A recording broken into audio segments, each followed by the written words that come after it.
السلام علیکم۔ Islamic videos channel میں خوش آمدید۔ آج اپنی نئی ویڈیو کا آغاز کرتے ہیں ایک نئے اسلامی واقعے کے ساتھ۔ قریش تو یہ کہہ کر چلے گئے، ابو طالب پریشان ہو گئے۔ وہ اپنی قوم کے غصے سے اچھی طرح واقف تھے۔ دوسری طرف وہ اس بات کو پسند نہیں کر سکتے تھے کہ کوئی بھی شخص حضور نبی کریم صلی اللہ علیہ وسلم کو رسوا کرنے کی کوشش کرے۔ اسی لیے انہوں نے حضور نبی کریم صلی اللہ علیہ وآلہ وسلم سے کہا، بھتیجے، تمہاری قوم کے لوگ میرے پاس آئے تھے، انہوں نے مجھ سے یہ کہا ہے، اس لیے اپنے اوپر اور مجھ پر رحم کرو اور مجھ پر ایسا بوجھ نہ ڈالو جس کو میں اٹھا نہ سکوں۔ ابو طالب کی اس گفتگو سے نبی کریم صلی اللہ علیہ وسلم نے خیال کیا کہ اب چچا ان کا ساتھ چھوڑ رہے ہیں، وہ بھی اب آپ کی مدد نہیں کرنا چاہتے، آپ کی حفاظت سے ہاتھ اٹھا رہے ہیں۔ اس لیے آپ نے فرمایا، چچا جان، اللہ کی قسم، اگر یہ لوگ میرے دائیں ہاتھ پر سورج اور بائیں ہاتھ پر چاند رکھ دیں اور یہ کہیں کہ میں اس کام کو چھوڑ دوں تو بھی میں ہرگز اسے نہیں چھوڑوں گا یہاں تک کہ خود اللہ تعالیٰ اس کو ظاہر فرما دیں۔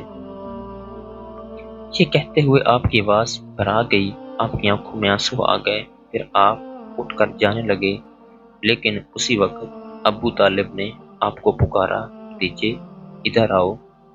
آپ ان کی طرف مڑے، انہوں نے کہا، جاؤ بھتیجے، جو دل چاہے کہو، اللہ کی قسم میں تمہیں کسی حال میں بھی نہیں چھوڑوں گا۔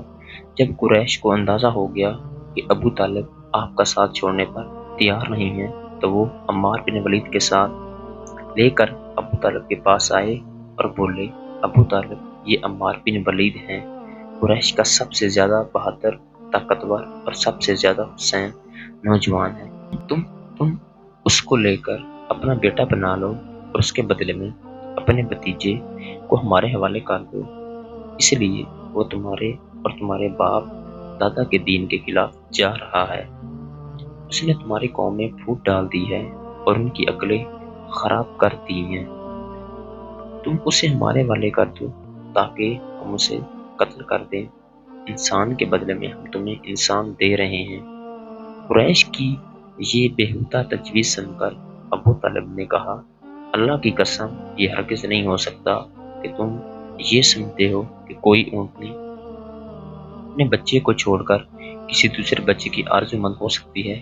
ان کا جواب سن کر مطعم بن عدی نے کہا، ابو طالب، تمہاری قوم نے تمہارا ساتھ انصاف کا معاملہ کیا ہے اور جو تمہیں ناپسند ہے اسے چھٹکارے کے لیے کوشش کی ہے۔ اب میں نے سمجھا ہوں اس کے بعد ان کے کوئی اور پیش قبول کرو گے۔ جواب میں ابو طالب بولے، اللہ کی قسم، انہوں نے میرے ساتھ انصاف نہیں کیا، بلکہ تو سب نے مل کر مجھے رسوا کرنے اور میرے خلاف گٹھ جوڑ کرنے کے لیے یہ سب کچھ کیا ہے۔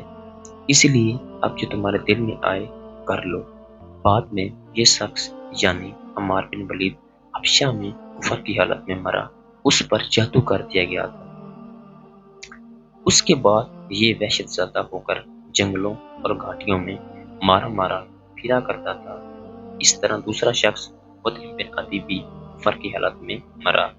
غرض جب ابو طالب نے قریش کی یہ پیشکش بھی ٹھکرا دی تو معاملہ حد درجے سنگین ہو گیا۔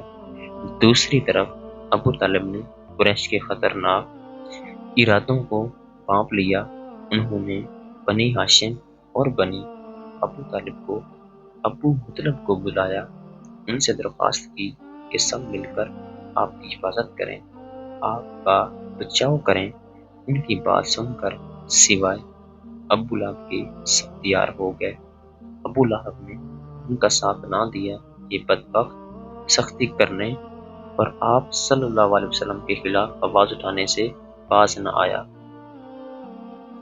اسی طرح جو لوگ آپ پر ایمان لے آئے تھے ان کی مخالفت میں بھی ابو لہب کی سب سے زیادہ پیش تھا۔ آپ کو اور آپ کے ساتھیوں کو تکلیف پہنچانے میں بھی یہ قریش سے بڑھ چڑھ کر رہا تھا۔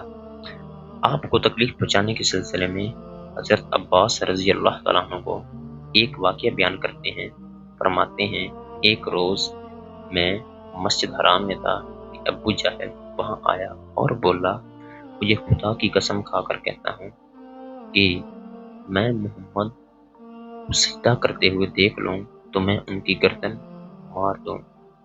حضرت عباس رضی اللہ عنہ فرماتے ہیں یہ سن کر میں فوراً نبی کریم صلی اللہ علیہ وسلم کی طرف گیا اور آپ کو بتایا کہ ابو جاہل کیا کہہ رہا ہے۔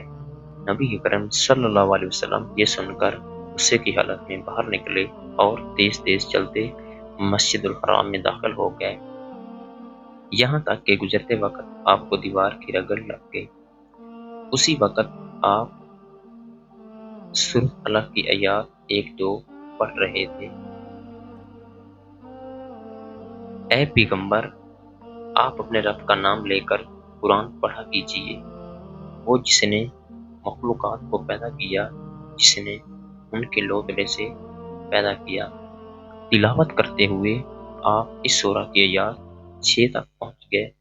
سچ مچ بے شک کفر آدمی حد سے نکل جاتا ہے، یہاں تک کہ آپ نے سورہ کا آخری حصہ پڑھا جہاں سجدے کی یاد ہے اور اس کے ساتھ ہی آپ سجدے میں گر گئے۔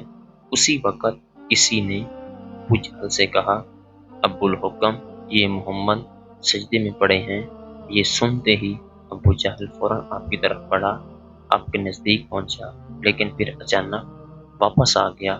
لوگوں نے حیران ہو کر پوچھا، ابو الحکم کیا ہوا؟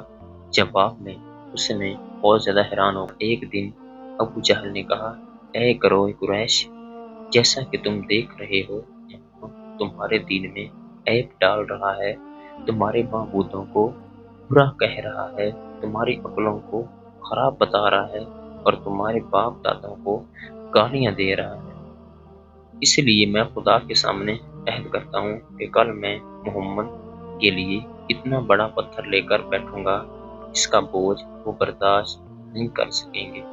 جو ہی وہ سجدے میں جائیں گے میں وہ پتھر ان کے سر پر دے ماروں گا۔ اس کے بعد تم لوگوں کا اختیار ہے، چاہو تو اس معاملے میں میری مدد کرنا اور مجھے پناہ دینا، چاہو تو مجھے دشمنوں کے حوالے کر دینا۔ پھر بنی بن مناف پھر جو بھی اشر کرے۔ یہ سن کر قریش نے کہا، اللہ کی قسم میں تمہیں کسی قیمت پر دھگا نہیں دیں گے، اس لیے جو تم کرنا چاہتے ہو اطمینان سے کرو۔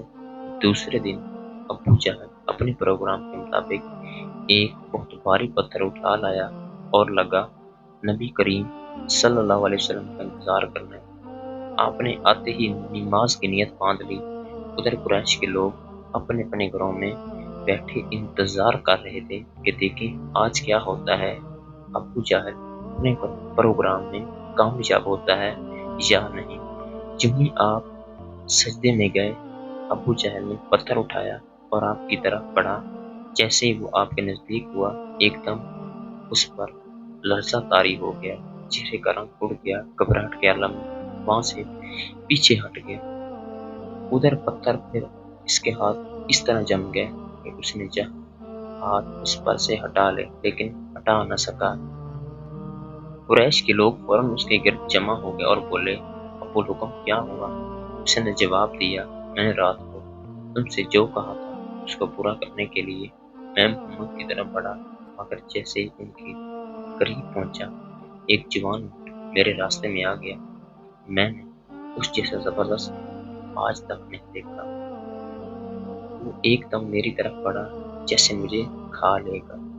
جب اس واقعے کا ذکر نبی کریم صلی اللہ علیہ وسلم سے کیا گیا تو آپ نے فرمایا وہ جبرائیل علیہ السلام تھے، اگر وہ میرے نزدیک آتا تو وہ ضرور اسے پکڑ لیتے۔